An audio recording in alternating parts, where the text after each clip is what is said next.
My origins with grief.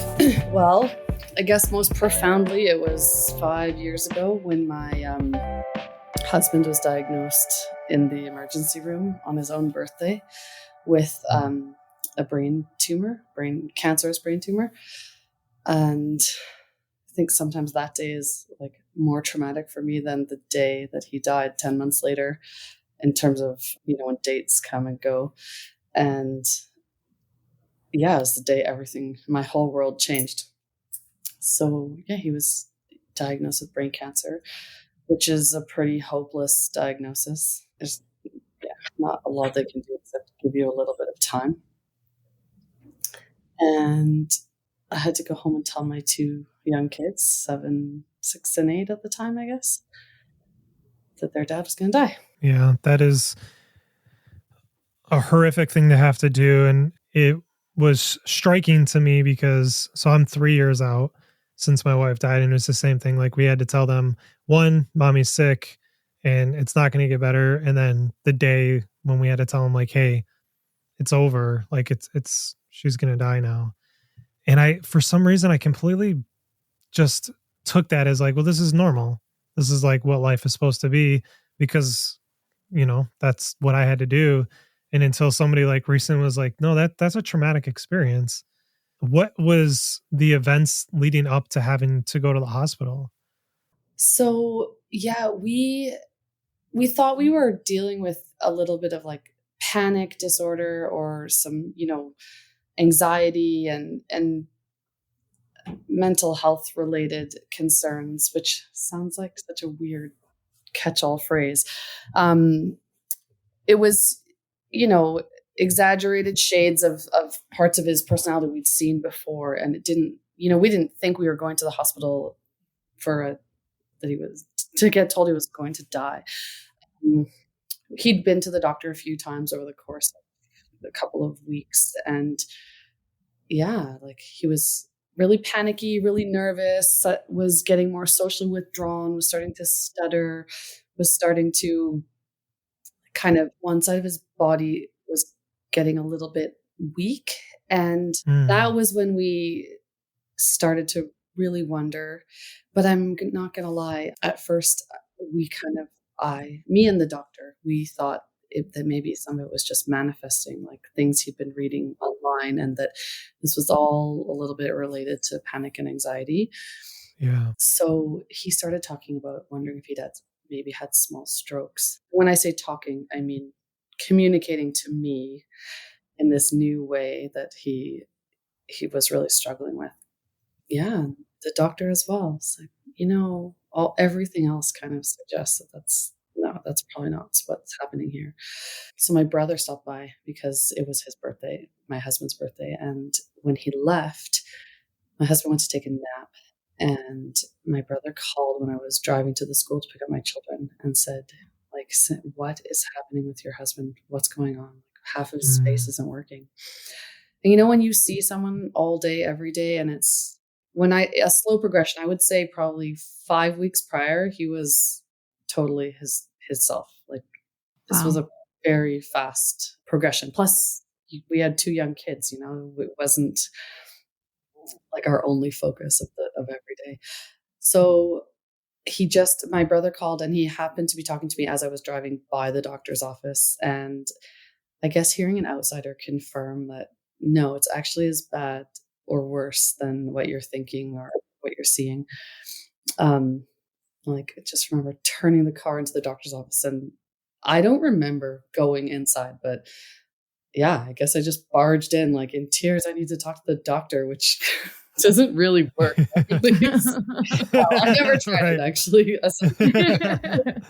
Yeah. I guess the doctor talked to me and said, if he's getting worse and not better, and none of like the medications that we've been giving him, like Ativan and Clonidine and all these things, none of that's working, you need to take him to the hospital. Where is he right now?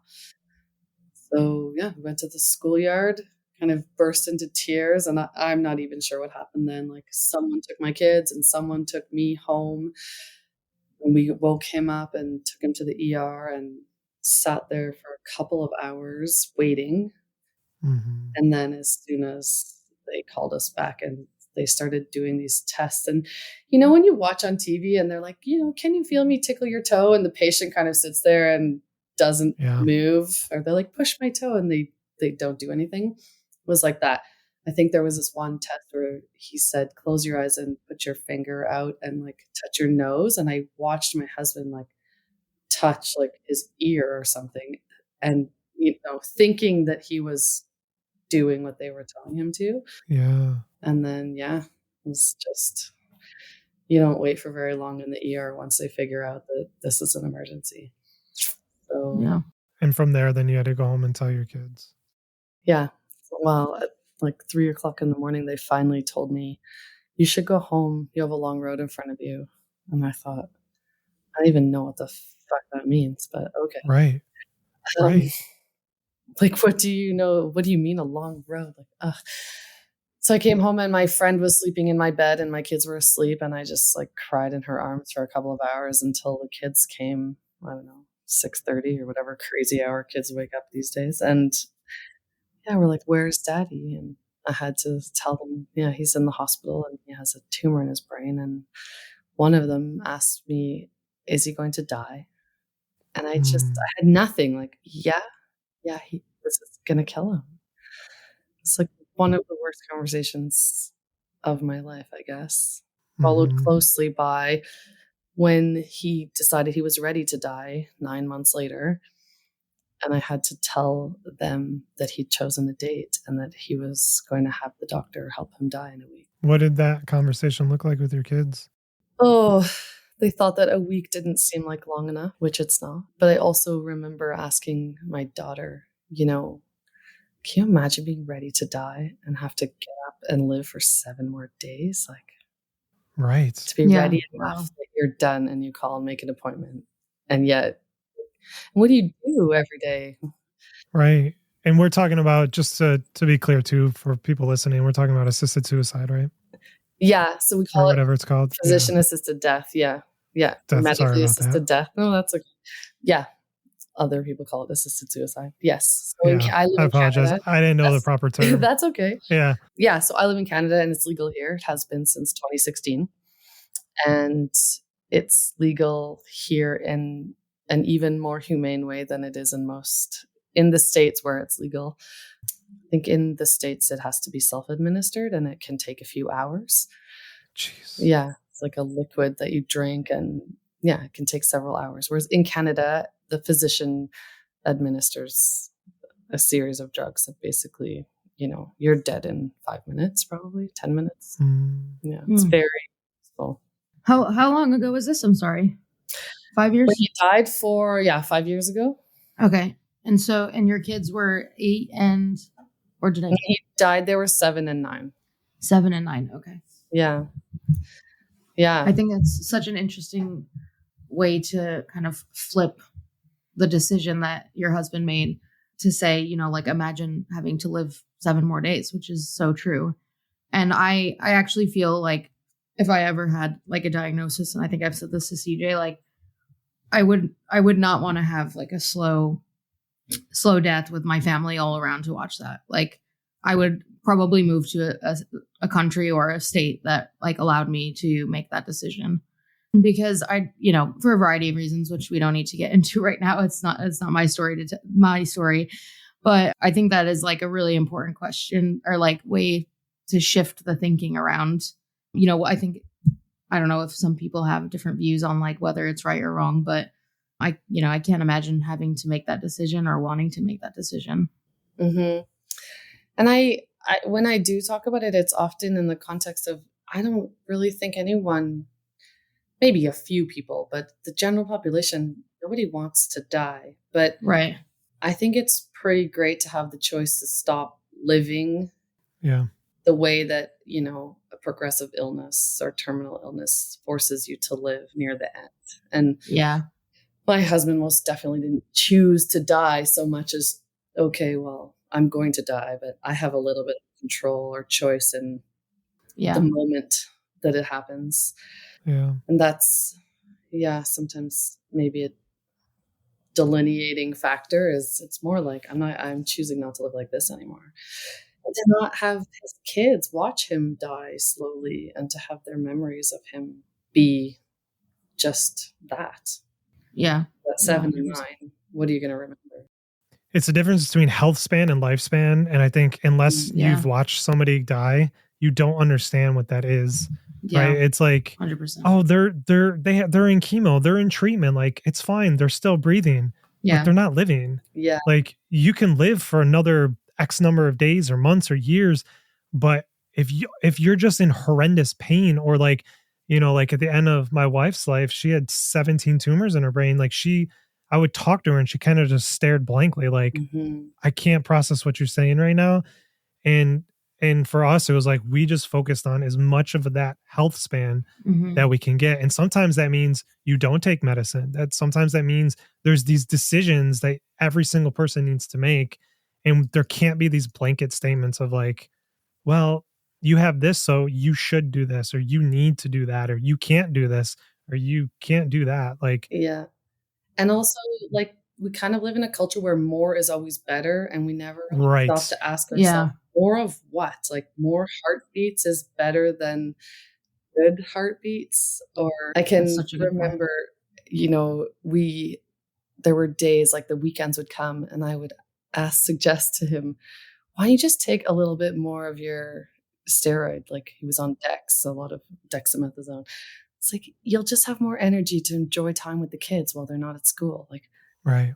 and he was one, we had a pretty dark sense of humor, and he looked at me like, what about the side effects? I was like, oh, honey, I think the side effects of Dex are like long-term side effects. Like, you're not going to Right. be alive long enough to need to That's worry right. about like, your long bones getting brittle and weak. Yes. Dark humor is welcome here. We definitely have that. Yeah. 100%. I guess I'm curious about like when he made that decision and you guys had that, because I'm assuming you had conversations and then it was before you had to tell the kids. What did that feel like from your perspective to hear him? It's a twofold question. The perspective of, okay, I'm hearing my husband choose the day, not that he made that choice, but that all of a sudden now in your mind what's coming up. Yeah. What was that experience like? And then to have to live those 7 days after you told those kids, what was it like? Oh, so your first question, we had lived in Europe for a few years and in places where like medically assisted death is legal, and we were, aware of that choice and supportive of that choice. So I think from the day he was diagnosed, he and I agreed that ultimately that's how he wanted to die when the time came. So it was less of a, conversation between us. He'd also always said he just wanted to do the standard treatment. He didn't want like clinical trials or heroic measures or any kind of, like moving our family across the country. Maybe the silver lining or the benefit of having small kids in a process like that was like every decision that we made was kind of like, what's best for the kids? How are we going to do this in a way that's going to, not be the thing that ruins them or ruins their life? So, we had this expression like, quit while it's still fun. I say that. Yeah. So the idea was like the standard course of treatment. He woke up after brain surgery and he kind of looked at me and pointed out the window, jokingly like, how about you just push me out of the window? This is not what I imagined. Like, I can't really walk and I can't talk at all. And I have this funny video when he was like, he couldn't speak at all. I mean, his speech was pretty terrible. When we went to the ER, they gave him a bunch of steroids and we had 1 week at home. Basically, they sent him home to get his affairs in order before they did surgery. And then he woke up from surgery totally confused and like all the connections in his brain were crisscrossed. And I took the kids to see him because they wanted to see their dad. And he's trying to talk and he's like, I think it was as simple as asking him like, who's this and who's this and who's this? And he was looking at me and he said, mommy, like, because for the kids, I'm mummy. But, and then he's like shaking his head and he's like, Jesus Christ. It's like the clearest thing that came out. Oh, That's amazing. yeah. So, but then, sorry, back to your question. So it was always clear, like what he would do, and it was just a matter of when. Yeah. I wish I had a story like of him choosing his date. Mm-hmm. I think the only thing shittier, sorry, I think the only thing Yeah, you're worse good. Yeah. than your loved one telling you the date that they want to die is your loved one relying on you to help them choose it. Mm. Yeah, brain cancer kind of gets you confused and it progresses quickly, and patients rely on, medical practitioners to help them make their medical decisions. But one of the weird things about medically assisted death is it is physician assisted suicide, in the sense that no doctor wants to be the person that counseled you to kill yourself. Right. And Right. so you as a patient say, you're going to tell me when it's time, right? Like, you've seen this play out. You're going to let us know when we're getting close, right? And I don't know if they can't, but they certainly feel that they can't and don't. And so then the next closest person is the caregiver or the loved one that starts to see, heating up the empty coffee cup and then pouring cold milk in it, followed by the coffee, and starts to see the confusion and has to sort of say, I think that your window is closing if this is what you want. Yeah. So I had to help my husband choose the day that he was going to die. And then the next weirdest thing about this process is it's more like making a hair appointment than it is like choosing a date that you want to die. Like, you need to phone the doctor and see when they have an appointment available to help you. So you might want to die tomorrow, but they don't have an appointment till Friday. Or that's wild. Yeah. Wow. Yeah. That was really, so when we sort of talked about it, he looked and, we decided on like a week from today. And then I phoned and they said, oh, yes, okay, this is the doctor. And in fairness to them, they're trying to have the doctor who's come to do like your assessment to make sure that you meet all these eligibility criteria, which takes like 2 90-minute assessments with 2 individual practitioners to ensure that, there's all the checks and balances, like that this is a pretty serious thing. They're trying to make sure that it's someone who's already spent time with you and understands that you're aware of what you're asking for, and that you're aware of all your choices, and that you are in fact eligible. But then, so now it's one of these 2 people, and when do they have availability? And they have lives and children and all their own medical practices. Right. So they say, oh, well, we can offer you an appointment at 2:00 on this day or 4:00 on that day. Jeez, that's so wild. Right? So that gets into your next question, like what were those next 7 days like? I don't even know how to answer that. Weird, like surreal, and, a bit of a weird mind trip. Like, you're trying to make memories for yourself, for your kids. You're trying to let people who want to say goodbye. You're playing gatekeeper because suddenly everyone wants to say goodbye, but you just want to be selfish and spend those couple of hours a day that they have energy for. Like, they're dying. I mean, they're not like partying 24 hours a day. Exactly.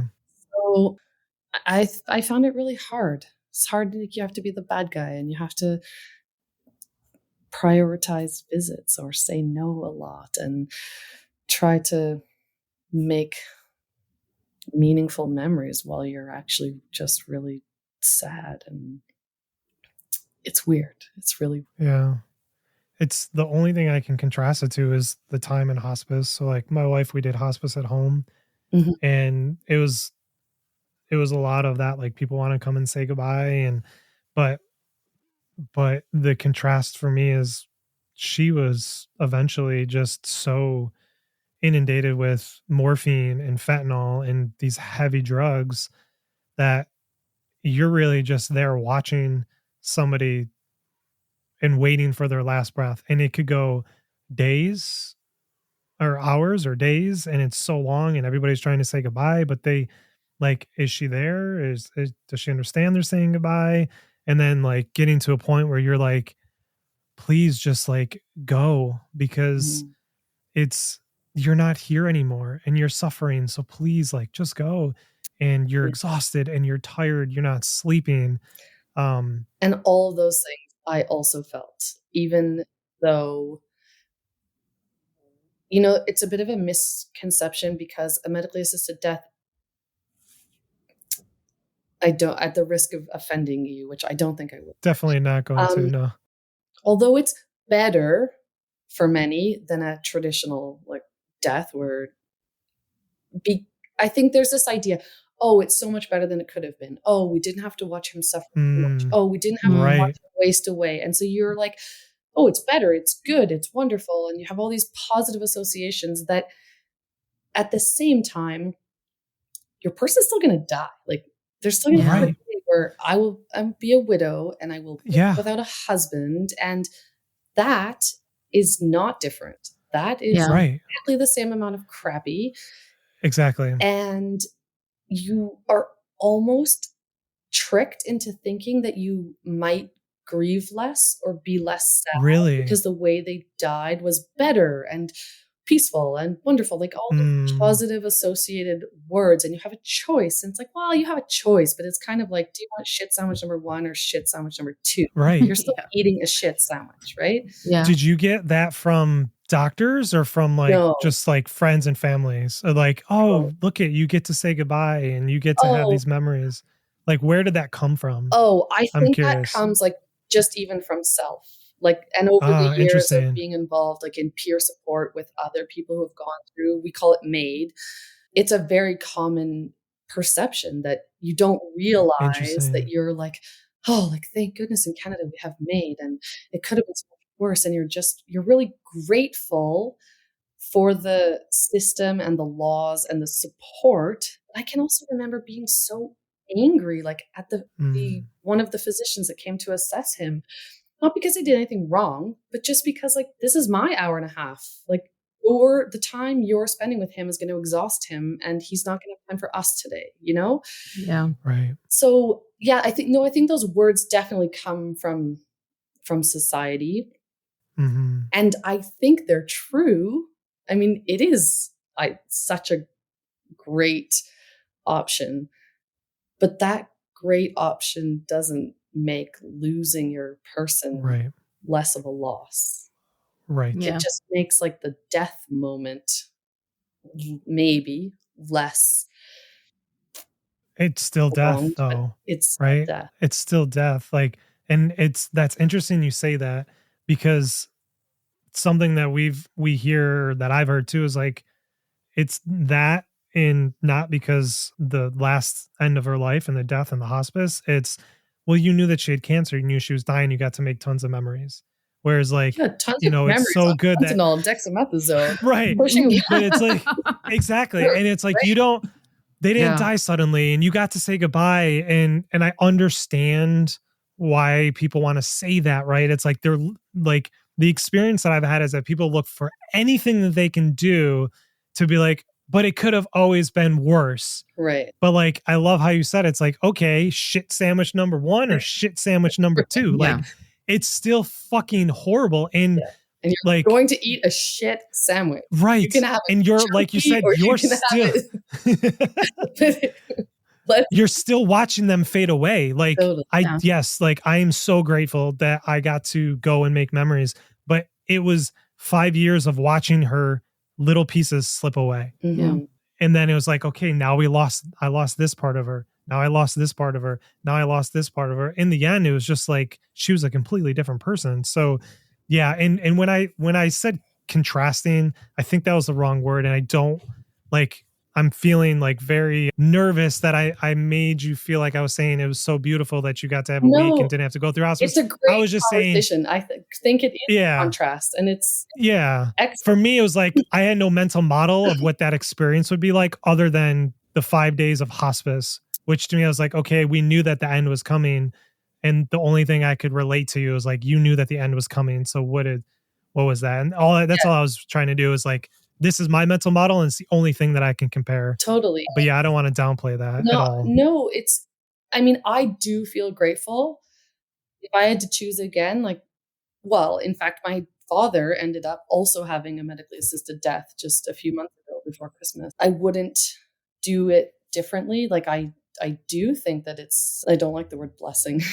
It's it's such a gift to be able Mm, to, you know, have some dignity at the end of your life, if that's important to you, to be able to Yeah. have the chance to do as much treatment as you want. For my father, interestingly, he learned from our experience to kind of apply early when in your illness, when you meet the eligibility criteria, you are going to die. But, he applied 6 or 7 months before he died. Oh, oh, wow. And wow. he was still doing treatment, and it brought him so much comfort to know that Wow. he had this sort of power and control in his back pocket, that should things just suddenly be like too much for me, or I don't want to do this anymore, like I have a choice.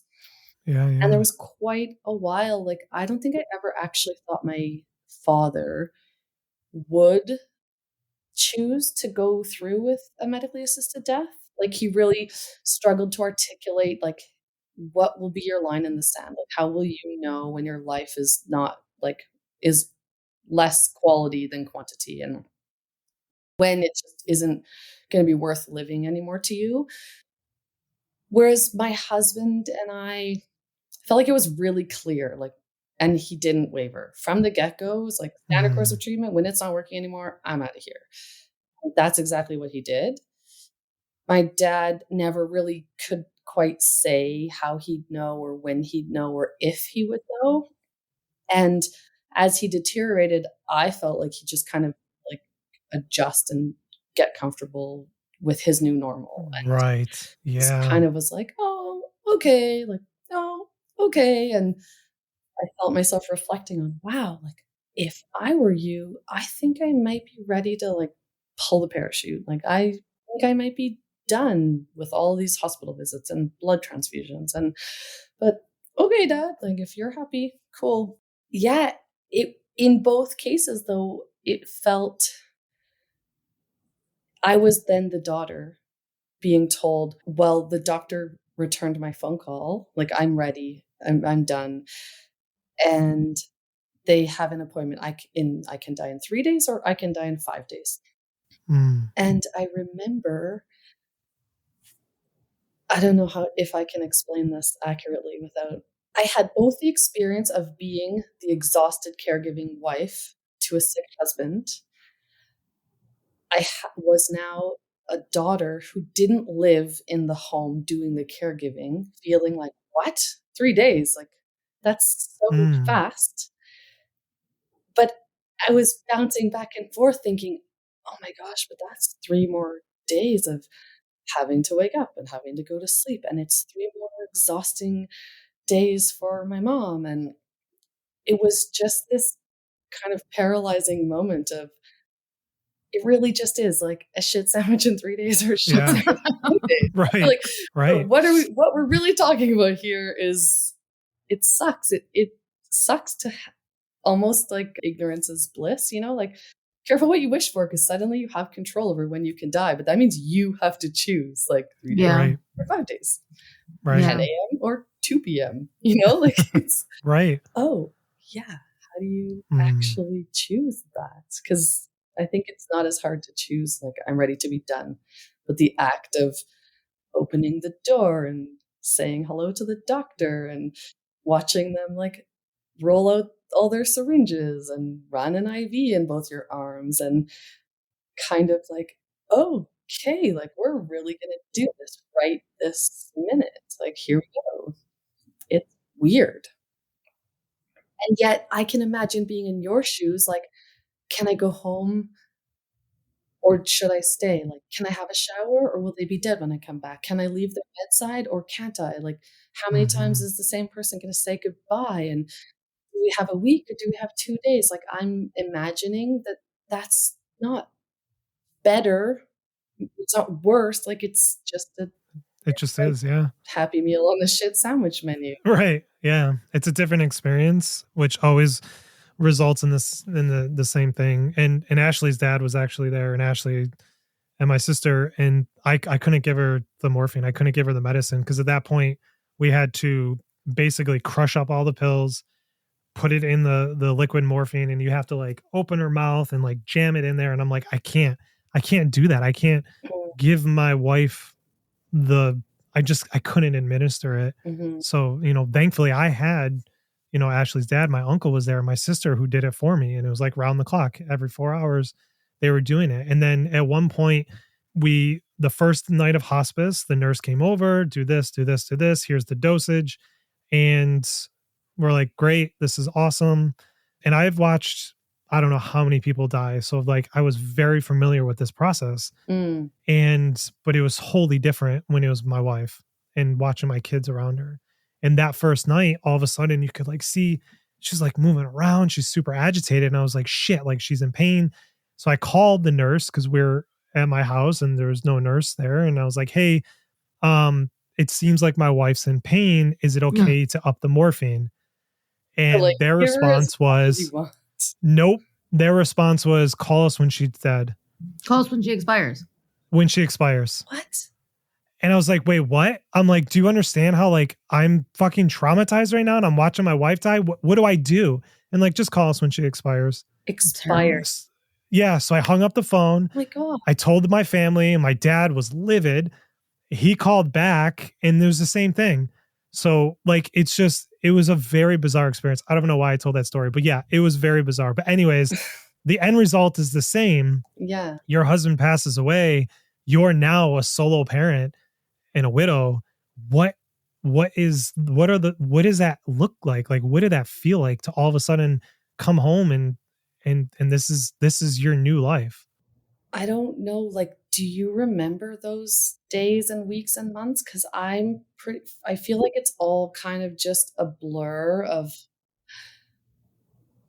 one foot in front of the other, Yeah. and thank goodness for my parents who took my kids, like, a lot of weekends to just let me stare at the walls. I think that whenever I'm in, like, widow groups or circles, I feel like an imposter because I can't Mm, relate to that feeling of, like, piercing loneliness or, like, really? deafening silence. Why? Like, I had 2 kids, it was just chaos all the time, like, Yeah.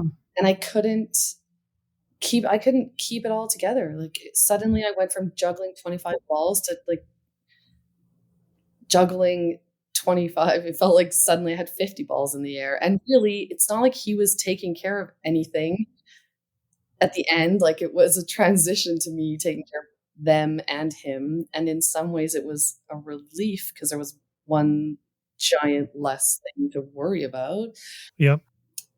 but at the same time, I can remember really clearly a lot of days of just standing in the kitchen, looking at everything and just having no idea where to start, like, do I Yeah. empty the dishwasher first or make the coffee first or start the lunches first or the breakfast or like, well, I'm going to the fridge anyway, so I could just get the milk and the sandwich stuff and then start the Yeah. coffee. Like, oh, but I don't have a cutting board, so I need to go to the dishwasher. Like, it's just like these Yes. basic things. Uh-huh. And I would just stand there like watching things happen and I had no idea like what to do first.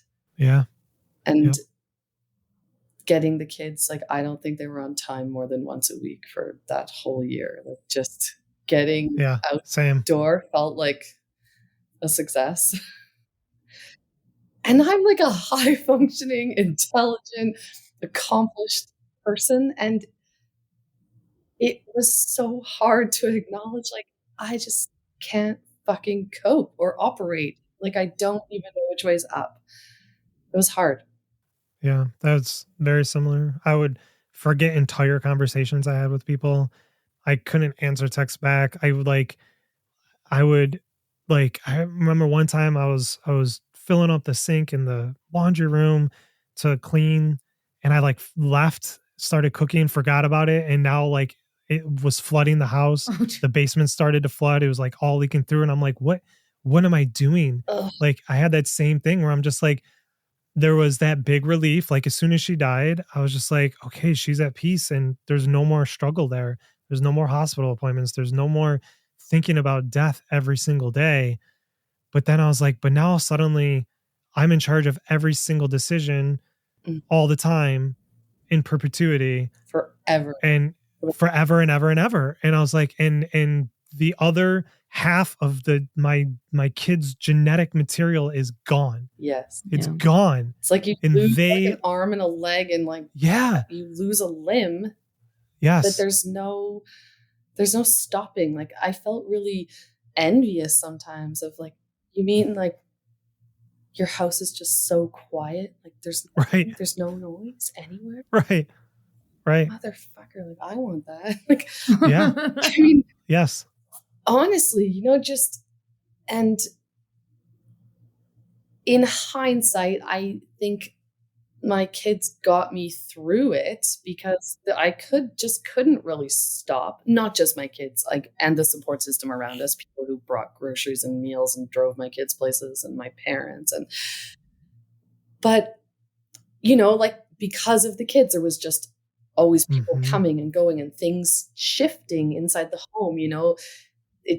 It wasn't this static widow, like, can't move the Kleenex box, the last person that touched it was him, or can't move, it's Right. just like the stuff moved all the time, and like sports equipment came and went, and people came and went, and furniture got moved, and it just was a constant merry-go-round, I guess. But so much movement that very quickly, like, new memories just kept getting made. It wasn't the Mhm. experience that I maybe see a bit more with my mom, almost like pause was pushed. Mm. As I say this, it's both, there's definitely like life before and life after. It's like this moment in time that is before daddy died and after daddy died. But at the same time,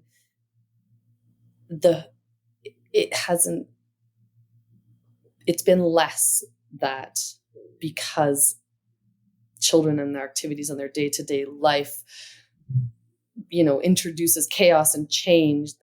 But like, pictures on the walls change because they bring home a new piece of art and slap it on the fridge, Exactly. and stuff just happens, and it's not quite such a big deal for every single decision, like inside the home and in our lives. Like, they still had a birthday, and they still wanted a party, and Christmas still came, and they still wanted a tree, and half the time you're just kind of going through the motions because you have to. You're being pulled along, whether you want to or not, because of the kids. Yeah. And I was very resentful in the beginning of just like, well, your kids are going to help you through. And I was like, fuck you. This is horrible. They're not helping me through it. Like, I have to wake up now and be a solo parent. And my kids only have one parent who's barely functioning. And all these other asshole kids get to have two parents, and they get to have support in school, and they get to have all of this. And I can't do shit. They're not fucking helping me. But then I look back now and it's the same thing. And I was like, oh, they did. Yeah. Because I don't know what I would have done. They literally pulled me along, whether like they had a choice in it or not, where I was like, I need to get out, because if I don't feed them, they're going to fucking die. Call social So services. yeah, Might right. end up somewhere worse. Yeah. Right. You're gonna lose more Yeah. than one, just your wife. That was a passionate topic for you, CJ. It was, yeah. That was a trigger point. little trigger, but I do think, as being the one that was the kid, I don't know that I don't really remember my dad like. Well, no, I have a distinct memory, which I think he talked about, where my grandfather was like, "You gotta fucking move on," basically. And like, I think that was like with some tough love, and not necessarily like man up and move on. Although, right. You can. I that was kind of like what my perception of that would have been. And I kind of feel like I remember my dad just like we always went to therapy and stuff like that. So I never thought he was like okay or, you know, like not sad anymore. You know what I mean? I never never had this sense that he was like gonna like go quickly replace my mom. Even when he like started dating again, like I never really had that feeling. I mean, he only really had like one other person besides Selena that he like dated. I say dated. She like came over for dinner. I don't even know if they were like dating. But yeah, like You don't remember dragging your dad along? yeah, I don't remember. I mean, I probably did. I do. I have like funny stories where like I had to like I went to Catholic schools and we had to get my pants were like too long, or my trousers for our UK listeners, and pants are is a very different thing. And he put duct tape on the inside of them instead of like taking me to get them hemmed because he just like didn't like he kind of forgot that was like a thing, you know. He just got the pants awesome. And like so, you know, there's like little things like that where I'm sure he was like, oh, for fuck's sake, like I never got to do that one thing. But you know, we always had a good lunch to take to school, and I'm sure that he was struggling in a variety of different ways, and maybe it was us that kind of pulled him along and made it feel like he wasn't, you know. I can remember some things. I said to my daughter that in hindsight, I'm like, that was a little harsh. One day, it was something, you know, when she wanted a phone, maybe. And she's like, everyone at school has a phone. It's like, yeah, everyone else has a dad too, but you're not going to get that either. Yes. Yes. You're different. Exactly. Oh my God, that's hilarious. That's awesome. That's amazing. We definitely love dead parent jokes over here. You're gonna use that now, CJ. I can already 100%. I think I just did the other day. I can't remember what I said or something like that. My daughter, she's the one that comes out with them. It's hilarious. And, you know, like, or I'll be like, what do you guys want for dinner? And they'll be like, a mom. Like it always comes out. But we like humor is definitely how we cope. And it's very important to us. My son told his class that his dad was in fertilizer. Like, fertilizer. That's awesome. I love that he like is not worried about making people uncomfortable. Like, yeah, I'm sure, like, and you know what I mean? Like, that's just, that's amazing. That really is like great. Young enough that they were a little too young to be at that stage yet where they were kind of aware of how this impacted others. So they were very just like, this is how it is, you know? Like, I feel the same exact way. Literally the same exact way. My boyfriend, my fiance, also lost his dad. Thank you. At a young age, and I was 9 and he was 7, and we both kind of have that view. Like I think I've spoken about this before. Like I just like that was like what I thought life, like what I thought happened in a way. Like, but I very much have like felt and still continue to feel that way. Like I know that it's like, you know, like a lot of people are like, oh, it's a traumatic thing. And I know that now. And I know that that's something that not everyone goes through. But the way in which my life is different because she died when I was younger, I think like it's like it is, I always say it is what it is. But I understand that. It doesn't make it like any better or any worse. It's just that informs your perspective. I noticed in my kids a bit of a, not always maturity, but a perspective on what's important and what's not that's a little different than their peers.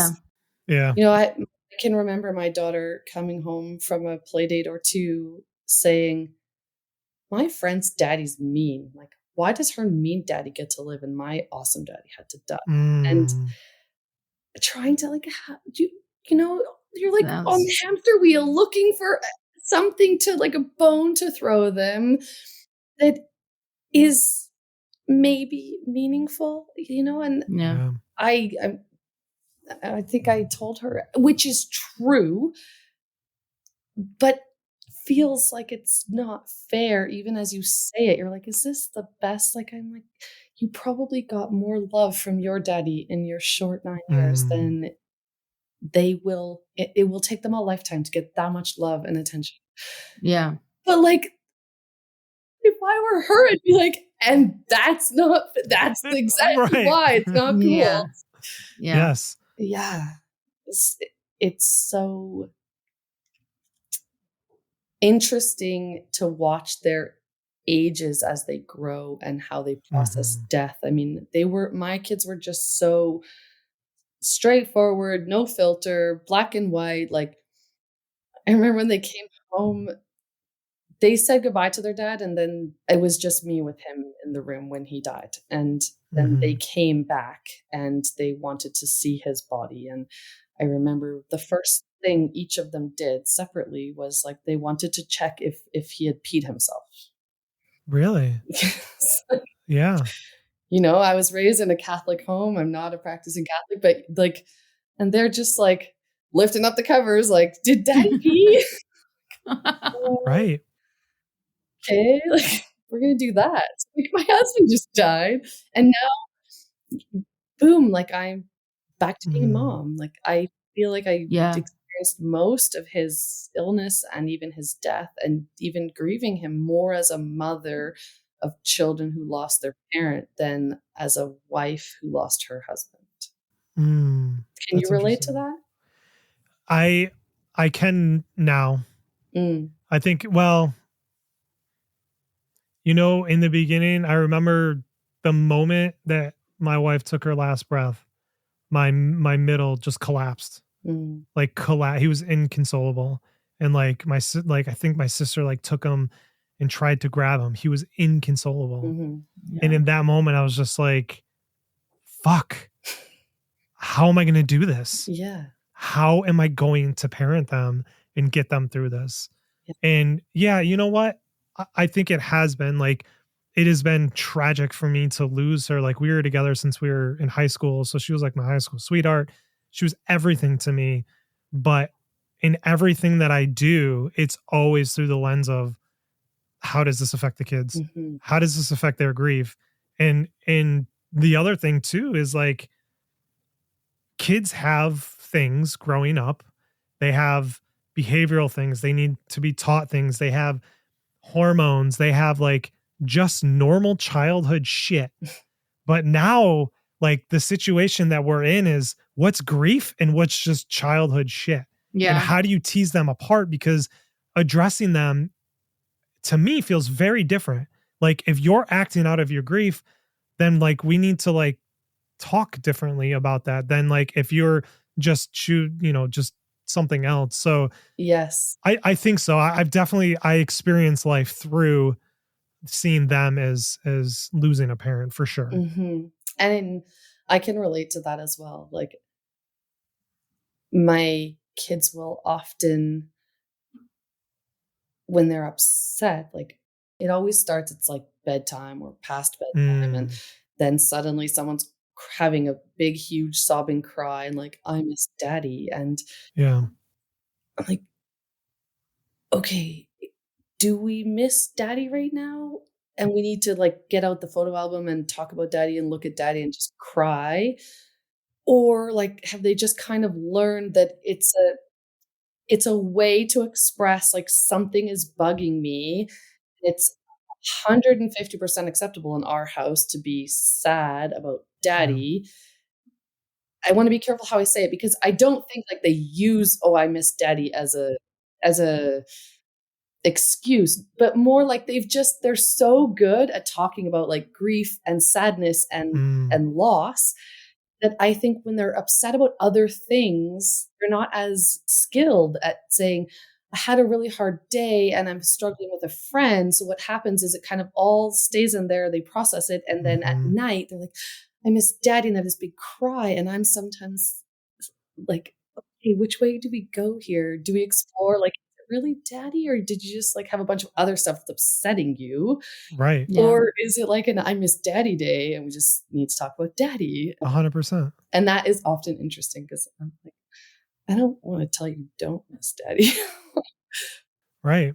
But like, David, because the profound experience of sadness and anger and frustration and stress was the loss of the parent. Right. Like, of course. And this is a like, feeling even I know. It must be right. It must be this. Yeah. And I even do that as an adult, where like there'll be a day where I'm just like, I can't parent anymore. I can't do this. I'm exhausted. I can't function. And I'm just like, oh, I miss Ariana. And then I was like, do I miss her? Or am I just so frustrated that I'm like, fucking be here and help me? Yeah. Right? Well, Like let me there's a figure this difference out. between I'm sad and I'm grieving like crazy versus I'm fucking mad at you that you're dead and you're not here helping me. Right? Like, Totally. so do our kids go through that same thing? They just can't Yeah, articulate it? I Yeah. think, I mean, I feel like I've read about this a little bit, and I mean, I always take these things with a grain of salt because, you know, when like a therapist is like writing about it, it's very generic. It feels like, you know, it's like as a kid, if you went through trauma and you didn't feel like you had a place to, you know, tell someone how you felt, or like there's that called Motherless Daughters. So this book, I did not really like it, but mostly because like for me, it was like, Cynthia, like you were saying, like your children have like a bit of maturity about themselves. Like this book was basically saying that based at the time that my mom died, like I would be a very immature, like not capable of like, What? yeah, like I mean, like I said, it's kind of like generic, but it's like because of like what, like when you're 9 years old, like your brain is forming this, and you're like starting to like, you know, I don't know, like some kids are like getting their periods at 9 years old now, like so like there was like I just could not relate with what they were saying. I was like, I've always been this person where like people are like, you're only 30, you're only 30, 31, and like a bit more mature and just kind of like tell it like it is. And you know, I don't really like sugarcoat things. Some people don't like that, I guess, but whatever. So like one of the things that it like was kind of, it often comes up around children that lose a parent or go through a traumatic experience as a kid is like they can't necessarily articulate their feelings or like what's making them feel a certain way. Mm. I feel like I've read similar that like they can be emotionally stunted kind of at the age in which they experience their trauma. But I wonder if that has to do with, especially, you know, a couple of decades ago or prior to maybe a cultural norm of not really dealing with trauma or Yeah. talking about it or processing it very well. Yeah. Because that's definitely kidding. I think I've read something similar, and it sounds like you did have therapy and you did talk about things. And yeah, that surprises, not, it doesn't surprise me, I guess, but I definitely think it has the potential to go a very different way, like a more mature, more well-adjusted child who, if they're coached or supported in processing. I mean, you go through like this huge thing that is inevitably like a huge change. Yes, it's a huge trauma, but it can result in a lot of change in your life.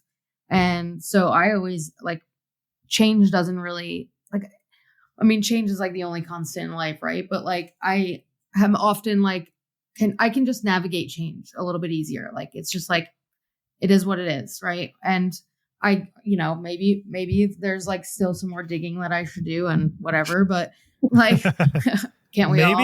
Can't we all? Can't we all? But can't we all? But yeah, I mean, and I probably like lost my mom at the time where like talking about it in therapy was a bit taboo. So I give my dad a lot of credit for like putting us into therapy, and for at various points in our lives, we kind of went back and did.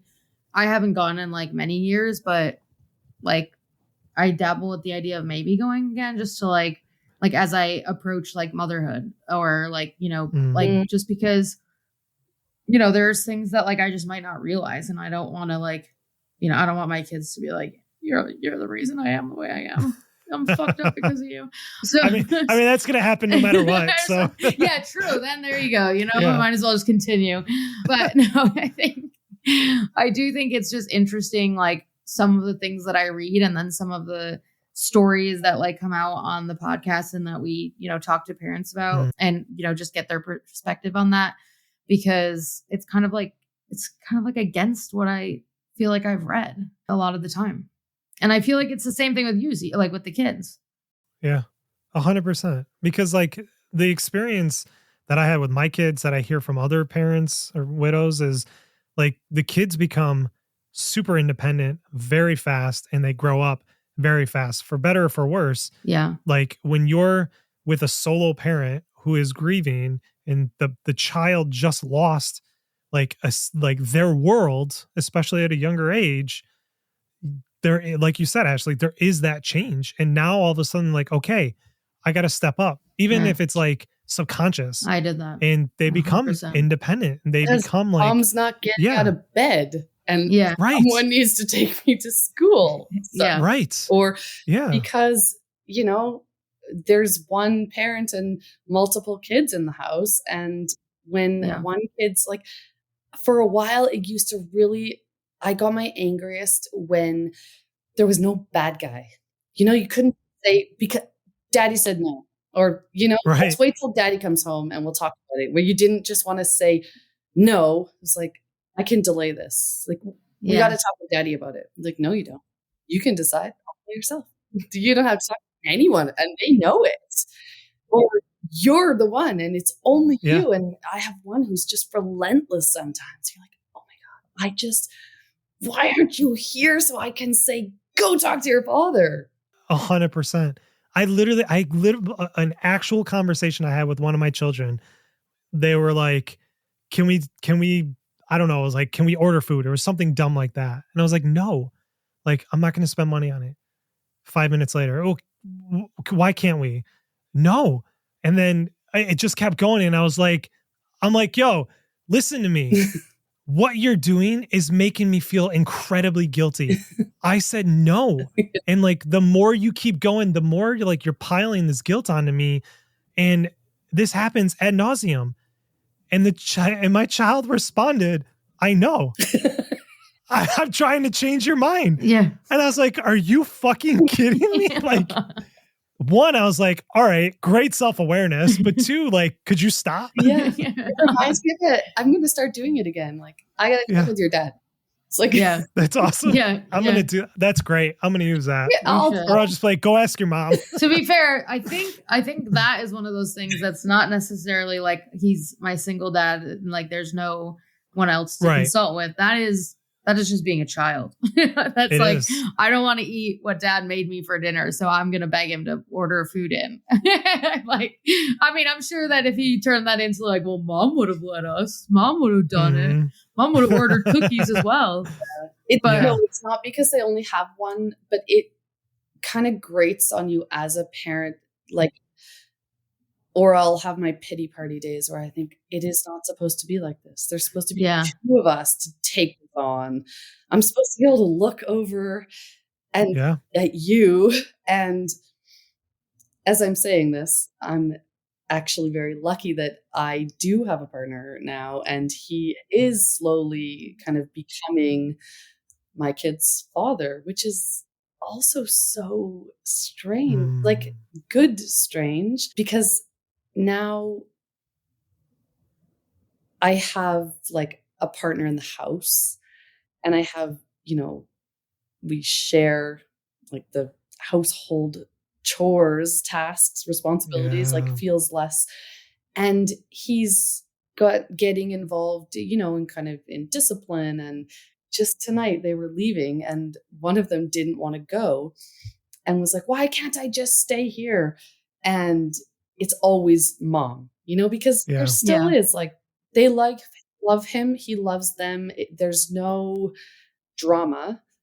But at the end of the day, like, I'm the parent and he is what's the word? Like the step parent. Like he is a parent, but it's always mom. And maybe it would have been that way anyway. I don't know. But it was really interesting because he's like, I just backed off. He's like, can I bring my whatever? No. Can I? No. Why not? Because I said so. But I want to. No. I was like, oh my gosh, this is so I don't have to yes. That's amazing. That's amazing. So I think we've gotten a glimpse here, but so it's been, you said 2018, so we're 6 years out. What was that transition to where you are now? Like, what was the overall sense of like going through that early grief and then kind of developing your new life, right? For lack of a better term. Yeah. So I was just talking about this with someone today. I have like so many more things I want to say about something previous that I still wanted to say about when Yeah, you go brought ahead. up mental models earlier. Can I just Yeah. add Yeah, this? absolutely. Because this is really important if we're staying focused on like physician assisted Yeah. death. That the mental model, it's maybe shifting a little, but I feel like the mental model in people's minds is either kind of like, oh my God, that's wrong, like Dr. Kevorkian kind of, or it's very Hollywood. It's like, oh, it's like gonna be, like making memories and lovely and beautiful and, happy music in the background. And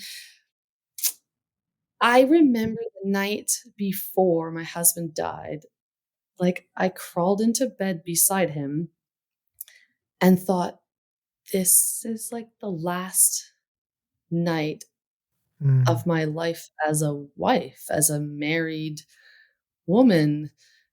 Like we're we're supposed to do something to mark the moment, like make a memory or kind of Yeah.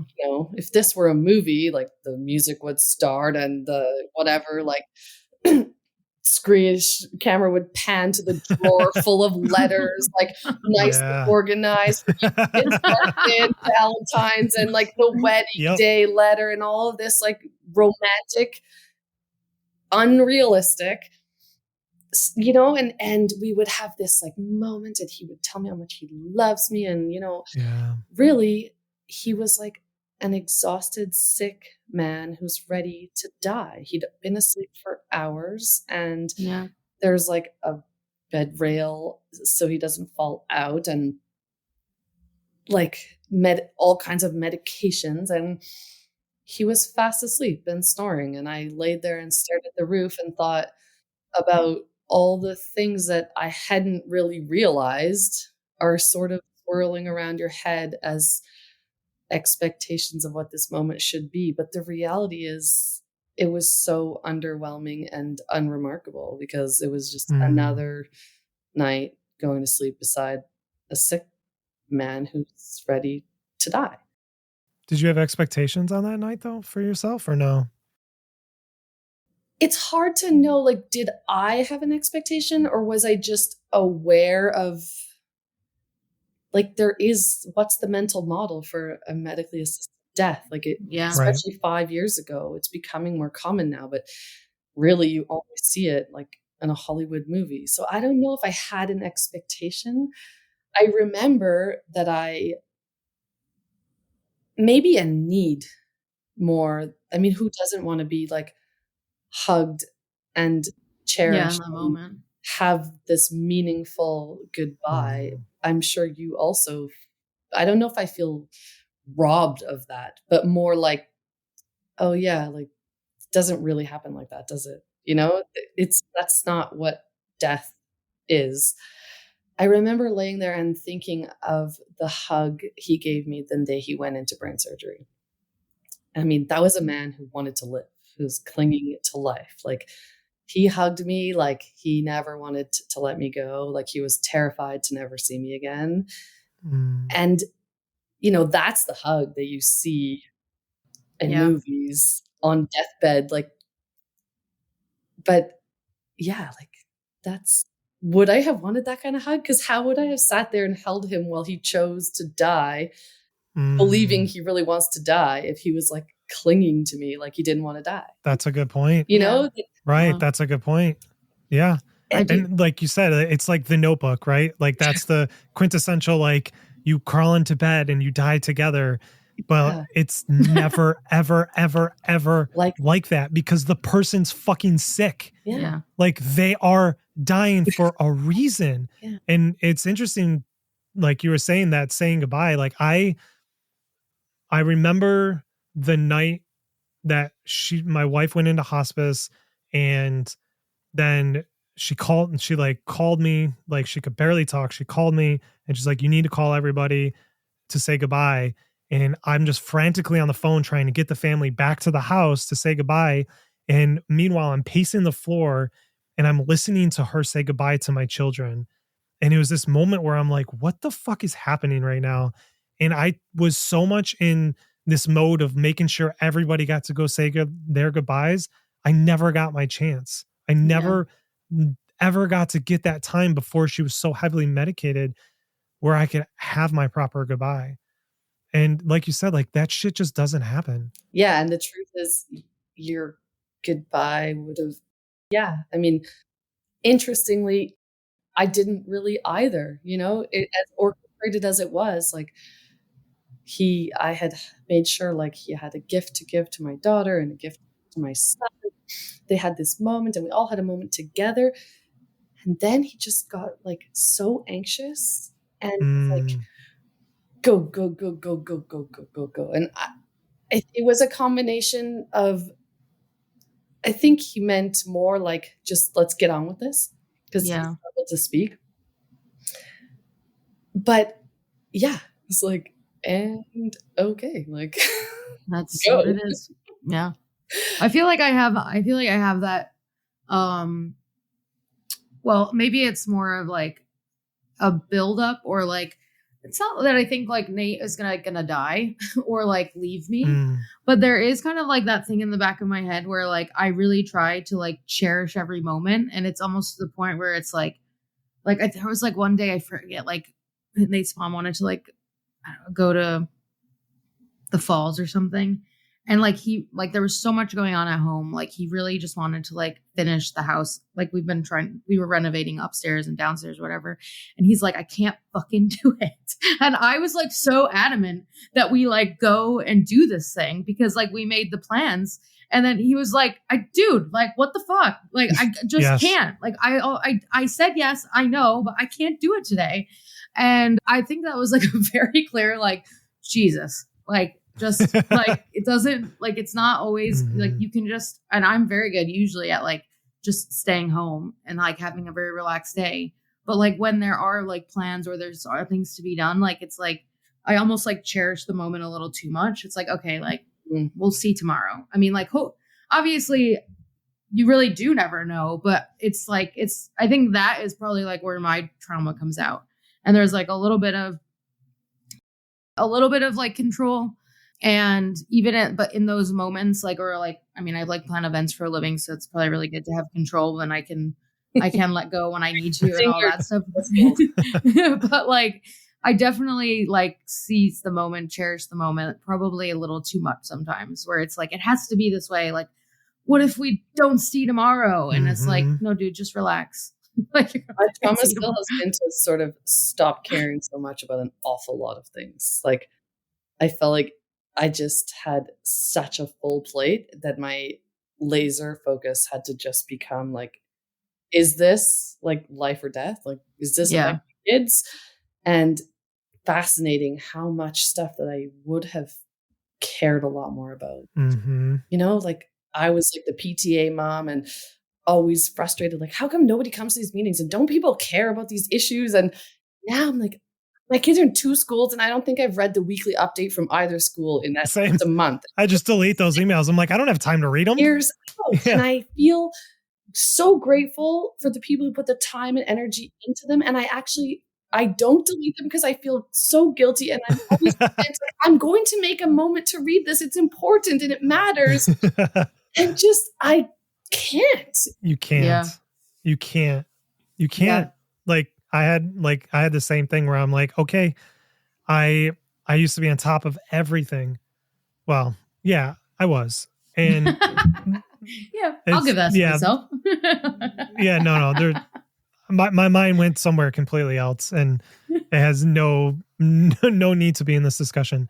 But I had to learn very quickly, or I'm sorry, not learn. I had to accept very quickly that I was going to drop a ton of balls, and I just had to be okay with it. And now, like, there's a lot of shit that I just don't do. And it's not because I don't care. I just can't.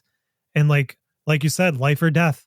It's interesting though, because I think I've noticed a shift from survival where I had to just accept that I was going to drop a lot of balls to whatever you call this now after survival, where I've actually incorporated a skill of being like, yep, we're not going to care about that. Right. Yep, we're not going to Right. care about that. And we're not going to care Yes. about that. And I'm aware of the expectation, and I'm aware that I'm choosing to like, we're not going to care about that. You know, like we have a Yeah, that's sports awesome. tournament, and I've gotten way better at, yeah, that is a weekend. We just need to have a mental health weekend and go to the cabin, and we're not participating. And man, I would have before been the parent who like, no, but if there's a practice or a game, we have to be there and or have a reason for missing. And now, yeah, our reason is that we need to go and like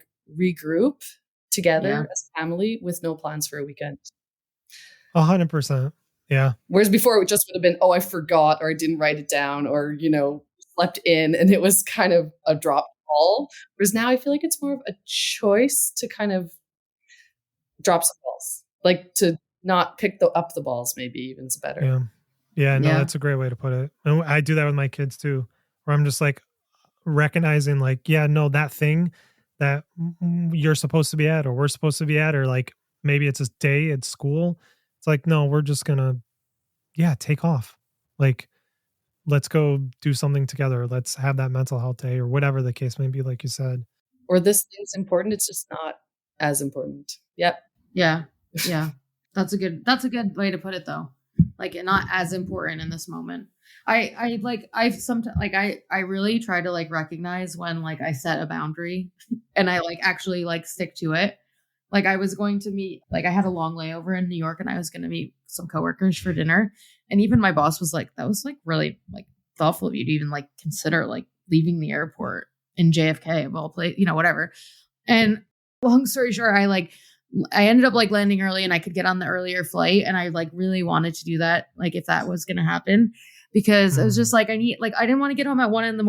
and then be like so tired the next day and then have to like clean my house and do all these things. Then I had to go to Rochester for like a fundraiser. And I was like, no, like I can't do the dinner. Like that is just too much. Like go home earlier. And I was so freaking happy that at 8:30 that night, because I was like jet lagged, I was in bed sleeping and I slept like 12 hours.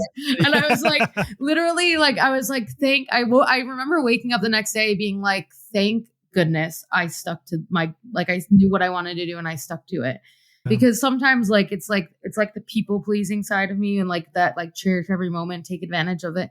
That is like, gets in the way of like, no, you got to take care of yourself first. Because otherwise, you're not going to be there to say yes for the dinner, no matter what. So like, I feel like that is something as I've gotten older and I now have like people that rely on me, which is like caused my anxiety to skyrocket, like dogs to keep alive. And, now a fiance to like be a good partner too, not die on, not die on. So like I feel like it's just become this thing that's like it's even more important now. And I didn't like necessarily realize that when it was truly just me. I noticed an increased responsibility after my husband died. This feeling that I am my children's only parent. Like, I don't know, when I had kids, kind of your risk assessment process in your head kind of becomes a little more conservative, and you're like, okay, I'm a parent now and I have people depending on me. Or even before that, when you get a partner, like you were saying, Ashley. And now I think, it would be great to learn how to go backcountry skiing and take my avalanche course. And then I was on the course and I thought, I'm never going to do this. Like, let's be real here. I mean, I just can't afford to take the kind of risk. Like, even if it is a calculated and educated risk, it's a risk that I just can't I can't take the way I think a parent who has their co-parent alive still may still be able to do. Like, I definitely find situations like that, or I'm gonna go, leaving the country or anything. There were times where I thought it's either like all three of us take this risk or none of us take this risk. Right. right? Yeah. I have a child who actually expresses it explicitly. Don't do that, daddy. Like, so I had my motorcycle. You will not get another motorcycle. Yeah. No, you can't do that. I'm too scared for that. Like, they've been like explicit in you can't take risks anymore. Not that I was ever a huge risk taker, but yeah, I agree 100%. Like that risk assessment is ultra conservative at this point. Yeah. And for good reason, obviously. But when my partner and I decided to kind of,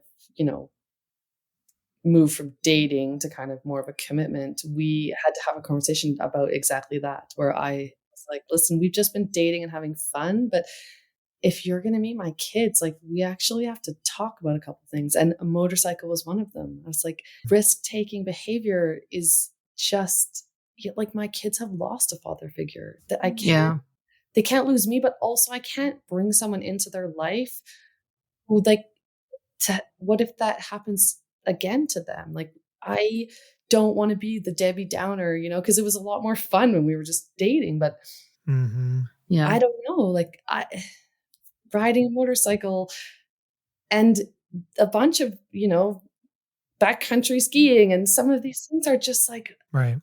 Then maybe we just keep it dating and don't meet the kids, but this isn't fair. I have to think about them too. And that was a hard conversation. Yeah, 100%. I don't even have kids yet, and Nate's not allowed to have a motorcycle. No, you're in the army. That's you've reached you're like, it's like it's like with drinking, or I just say, drinking or like smoking cigarettes occasionally. I'm like, that's it. You can't have anything else. He's in the army, so he would never literally do anything else. But I'm like, you've got your two things. Like, those are the things that could kill you. And you're not allowed to get on a motorcycle. Like, oh no. My partner does have a motorcycle. Like, he still has the motorcycle. And my one child likes to ride with it, like go on it with him. But my other child is like, she is so terrified and does not like it when either of them go on the motorcycle. And it's like a regular conversation also, though, around can't let our fears stop us from living, and life is going to happen, and we can't control everything. And it's like, it is a scary thought to think of losing the people that we love, but we also have to live our lives.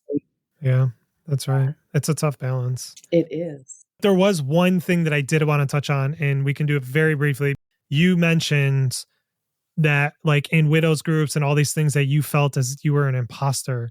And I just wanted to dig a little bit into that. And what feels like an imposter?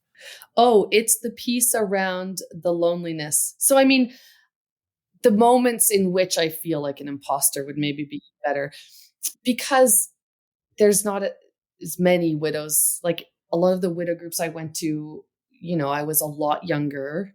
Yes. And I had kids, and the typical widow is, older and has lost their life partner of 50 years, not my life partner of 15, which still is a lot for me. But it's the piece around, like, I can't relate to waking up and having no one to cook for, and no one to eat with, and no one living with me, and no one to share my thoughts with. And just that, I hear a lot, kind of that piercing silence, and the devastating loneliness, and the nothing to pull you off the couch. And I think, oh wow, like, none of that resonates with me. That's so like the opposite of my experience. That there's moments that I feel like, oh, I've got nothing. Like, nope. I'm sitting here actually feeling really jealous of what it must be like. Have so quiet that you're wishing for someone to interrupt. Yeah. Okay. So thank you for offering that perspective, because it's something that I never considered, right? Because most of the widowers that I talk to are like us, younger. and typically have kids. Not all of them do. So it's interesting to hear that, where you are hearing the perspective of maybe more the, quote unquote, typical person who loses a spouse, where they're older. And like you said, it's like lifelong partners. So I'm really glad that you're able to share that perspective, because I think it's a helpful perspective to have. Yeah. Like when I've joined, young and widowed groups, I don't feel any different, but like go to the cancer center and all the caregiver support group, or then they all turn into widows, or like, so this organization that I volunteer with and am on the board of, we offer peer support to other people who are going through a medically assisted death with a loved one. Oh, wow. Okay. It's called MAID Family Support Society. And so many people are either, the demographic of the average person that accesses MAID in Canada is, in their 70s. Oh, interesting. Right now, they tend to be white, they tend to be older, they tend to be educated, and they tend to be fairly well off economically. Interesting. So, I talk to people my age whose parents are choosing MAID, or people my parents' age whose spouses have died. It's not very common for people our age it's not as common for people our age to be widowed as it is for people in their 60s or 70s. Yeah. Where they're, just the two of them living in a house or apartment or whatever. Yeah, that's wild. Okay, so the last question, what is one piece of advice that you would give to someone who has gone through what you have gone through? Can I give a joking answer? No. Yeah, absolutely. Yes, you 100% 100% you can. Yeah. We would actually welcome that very much. Live close to the liquor store. Amen to that. Oh man, that's a mic drop. That's awesome. Oh, I love that. Yeah, I do love that one. Yeah. I almost want to be like, you can give another one if you want, but I kind of don't want to offer that because I really want that to be the advice. Right? Yeah. Yeah. There is like some sick sense of like truth to that, though. There is. Honestly, not necessarily like drinking, but the idea of needing and it's support. I most definitely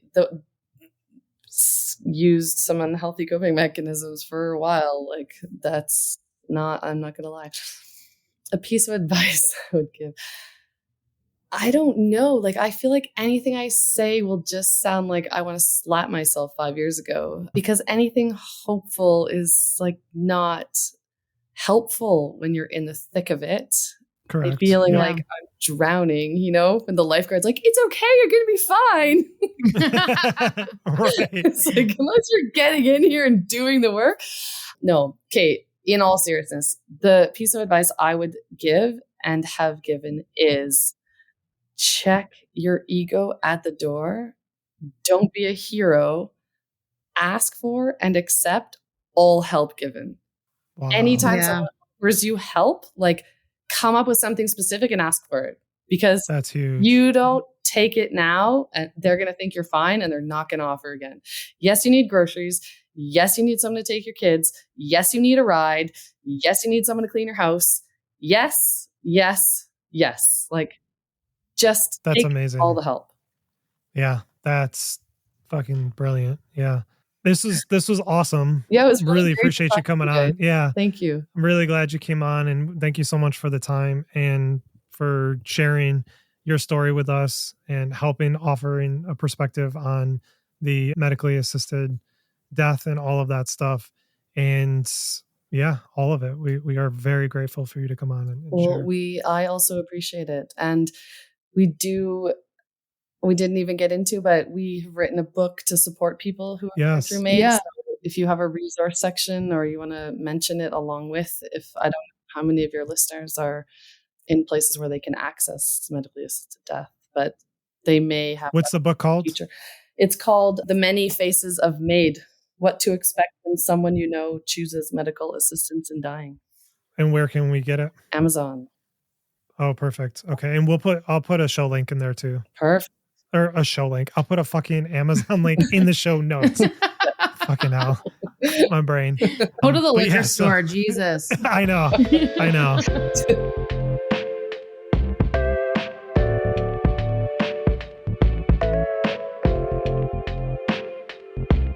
Thank you for listening to this episode of The Day After. You can find this podcast and more at our website at www.thedayafter.com. If you enjoyed this episode, we'd really appreciate if you could take a moment to leave us a review wherever you listen to your podcasts.